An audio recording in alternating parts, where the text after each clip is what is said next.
Mesdames et messieurs, bonjour et bienvenue dans cette nouvelle émission avec Freddy Mbakabouaï. Je rappelle qu'il est politologue, écrivain, directeur général adjoint de la RTNC.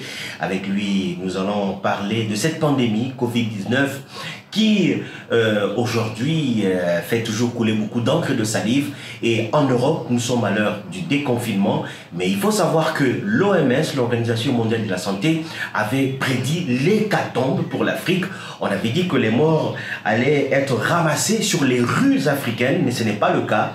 À l'image donc du Maroc aujourd'hui qui a enregistré plus de 7859 cas, voilà 7859 cas, et parmi les 7859 cas, il y a 6291 guéris aujourd'hui et seulement 205 décès. C'est pour dire que le Maroc est au-dessus de 89% de guérison. Autre pays qui fait des prouesses, c'est aussi le Sénégal où il y a plus de 70% de guérison pour seulement 41 décès. Donc, ce qu'on avait prédit pour l'Afrique, ce n'est pas ce qui est en train de se réaliser. Mais ce qui va nous intéresser avec Freddy Mulumba aujourd'hui, c'est évidemment le cas du Maroc. Le Maroc qui donne l'exemple finalement aux pays occidentaux, mais également à d'autres pays africains, puisque le Maroc n'a que 205 cas, mais un nombre impressionnant de personnes guéries, 6291 guérisons par rapport à 7859 cas. Comment on peut expliquer aujourd'hui la réussite du Maroc par rapport à d'autres pays européens et africains? Oui, Adam, il faut dire que je connais mieux le Maroc. Quand j'étais malade, j'étais là-bas. J'ai pris l'avion le 15 février pour retourner à Kinshasa.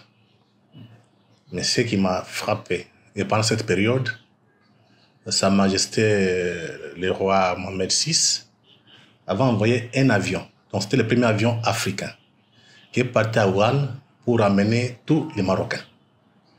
Et dès qu'on les a ramenés au Maroc, ils ont été internés en quarantaine à l'hôpital militaire Mohamed V. Et moi, je les ai vus venir. Il faut dire que si le Maroc a réussi, c'est d'abord par rapport au leadership du roi Mohamed VI.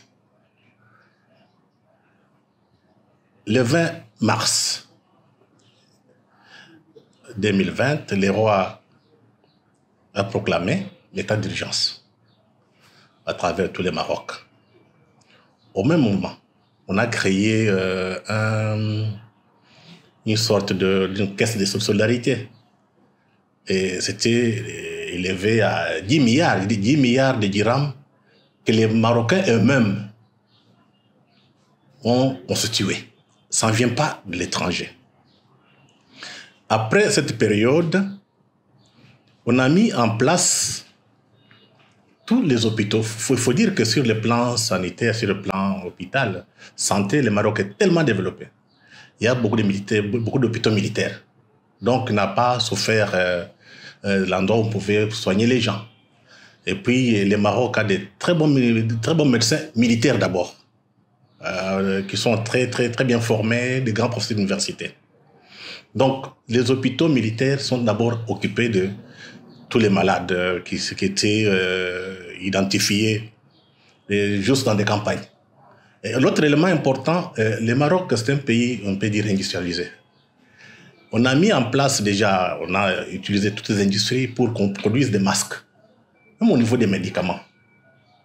Donc, il faut dire que c'est la vision du roi Mohamed VI qui a fait que les choses soient bien, et de succès, quoi, que les choses aient marché. Mais il faut aussi relever que le Maroc, parmi les pays africains, c'est quand même un pays mieux organisé, avec un État fort, un État, quand on dit État qui fonctionne. Donc, ce qu'a fait, ils n'ont pas eu beaucoup de difficultés. Dès que la situation a été déjà appréhendée à Rabat, on a donné l'instruction dans toutes les provinces. Et c'était automatique. Les médecins marocains, qu'ils soient civils ou militaires, se sont mis en place, mais bien entendu avec les hôpitaux militaires qui ont joué un grand rôle.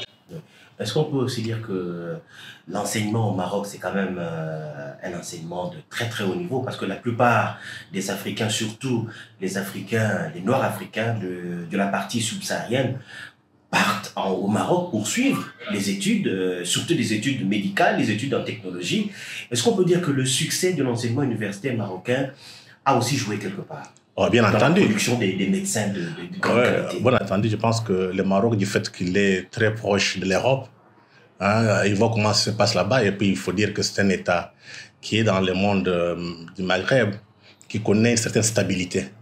Et les universités jouent un grand rôle parce que le Maroc n'a pas assez de minerais.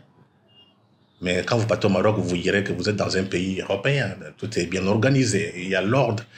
Et puis, il y a cet esprit d'entraide, de solidarité qui est lié à l'islam, au monde musulman. Donc, on soignait les gens. C'est pas parce que pour il faut gagner l'argent, il fallait sauver des vies.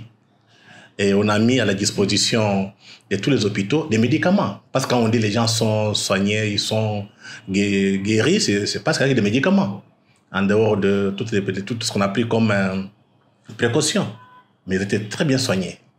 Donc il faut dire que le Maroc reste, au moins pour l'Afrique, je dirais un peu un modèle. Oui, justement, j'ai une question par rapport à ça, parce que lorsqu'on considère les Africains aiment prendre des modèles occidentaux, des modèles qui viennent d'ailleurs. Or, il y a des pays africains qui peuvent servir de modèle. Lorsque nous parlons des chiffres, aujourd'hui, les États-Unis ont plus de 1 million de personnes atteintes, avec 106 000 personnes qui sont mortes, qui ont trouvé la mort, alors que le Maroc, aujourd'hui, par rapport au Covid, est un modèle. Est-ce que les Africains peuvent puiser l'exemple du Maroc pour que ça puisse nous servir de l'exemple? Je pense que la première chose qu'il faut voir dans le Maroc, c'est d'abord c'est un État stable. Comme il y a un État stable, organisé, ça donnait de bons résultats. Ça, c'est un. Des deux, ils ont eu un leadership très fort à travers les rois. Et ce leadership a duré plus de 20 ans. Donc, ça fait 20 ans que les rois sont au pouvoir. Il n'y a pas eu de changement de régime comme dans d'autres pays. Et l'autre élément important, c'est au niveau de l'élite. Vous savez, quand vous partez au Maroc, c'est pas n'importe quelle élite. C'est là où vous voyez un peu la différence entre les Maroc avec d'autres pays africains. Ce sont des meilleurs qui sont là où on décide. Et autre chose, donc le dernier élément, c'est l'ouverture du Maroc sur le monde. Le Maroc a de bonnes relations avec l'Amérique. Le Maroc a de bonnes relations avec l'Europe. Le Maroc a de bonnes relations avec la Chine. Donc le Maroc, à travers Sa Majesté le roi Mohamed VI, a un principe, c'est la neutralité. Le Maroc ne prend pas une position contre un tel pays ou bien pour un tel pays. Ce n'est pas dans les traditions. Voilà pourquoi ils sont ouverts. Et en cas de difficulté, tout le monde est avec eux. Et beaucoup de spécialistes ou bien beaucoup d'étrangers mieux placés ont félicité le Maroc et les rois pour dire que c'est un succès qu'il faut quand même montrer aux autres. Malheureusement, quand tu regardes, on a parlé du succès de la Taïwan, on a parlé du succès de quel pays du Sud-Corée, Singapour, on n'a pas parlé du Maroc. Mais est-ce que c'est parce que c'est un pays africain? Ça, la question qu'il faut se poser. Voilà, c'est ça. Donc, c'est ça la difficulté. Il faudrait maintenant que les Africains ne cherchent pas des modèles à l'extérieur. Il faut qu'ils cherchent des modèles. Ça signifie qu'il faut qu'on se mette vers les rois. Avait déjà lancé une certaine comment dirais-je, coopération avec les pays africains. En cas de problème, comment est-ce que nous pouvons organiser nos propres pays? Ça demande, est-ce que vous avez entendu que le Maroc demande l'aide extérieure? C'est pas s'expliquer que nous qui sommes ici, en Afrique d'une manière générale, un petit problème qu'on peut régler nous-mêmes, il faut demander à l'ONU, il faut demander à l'OMS, il faut demander non. Il faut d'abord qu'on soit capable de nous organiser nous-mêmes. Si ça nous dépasse, là on peut faire appel à la communauté internationale. Donc il faut que l'Afrique profite de cette occasion pour se prendre en charge. Et pour cela, il faudrait que les dirigeants africains tous comprennent qu'on a besoin d'une certaine coopération africaine pour les biens de l'Afrique et des populations africaines. Oui, mais au-delà du modèle qu'il faut pas copier, mais dont il faut s'inspirer, il y a aussi une certaine discipline qu'on doit adopter. On peut avoir un modèle en face, mais lorsque les Africains de la partie subsaharienne particulièrement n'ont pas une certaine discipline, un certain état d'esprit, vous parlez des intellectuels tout à l'heure, il serait difficile de mettre en pratique le modèle qu'on a copié ailleurs.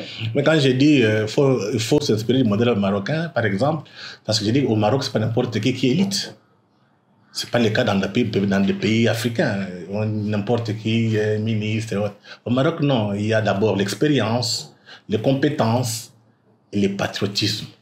Et tout ça, ça joue pour que tu puisses occuper des postes importants. On peut le faire. Parce que le Maroc n'est pas un pays européen, c'est un pays africain. Pourquoi ne pas voir ce qui se passe en Afrique? Essayer un peu pas de copier, mais de s'inspirer de ça pour qu'on soit aussi parmi les meilleurs. Ça coûte quoi?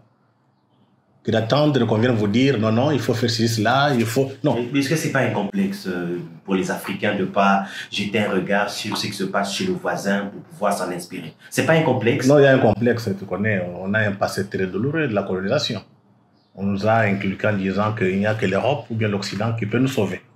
Et la plupart des élites sont restées dans ça. Donc il faut rompre avec cette aliénation mentale. Donc nous, Africains, nous sommes capables de nous organiser en cas de problème et de chercher des solutions à nos problèmes. C'est vrai, nous restons ouverts sur le monde. Hein? C'est quand nous serons dépassés, là, on peut demander. Sinon, ça ne sert à rien de penser toujours que quelqu'un qui est à l'étranger viendra faire mieux que toi. Donc, il faut connaître le sens des responsabilités qu'il faut donner à tous les Africains et de savoir que nous sommes dans un monde très compliqué, où il y a trop d'intérêts et moins de complexes. C'est quand vous êtes unique, vous êtes fort. Quand vous êtes divisé, on va vous balkaniser comme d'habitude. Voilà. Merci Freddy Moutoumba. Il faut rappeler que le Maroc, comme on l'a dit, c'est l'un des rares pays au monde, après la Chine, à maîtriser le coronavirus avec moins de décès, beaucoup plus de personnes guéries, au-delà de 85% de guérison, un peu à l'instar de la Chine. Et nous disons merci à vous, chers internautes, de nous suivre, de nous faire confiance. On se retrouve à la prochaine fois. Car on s'est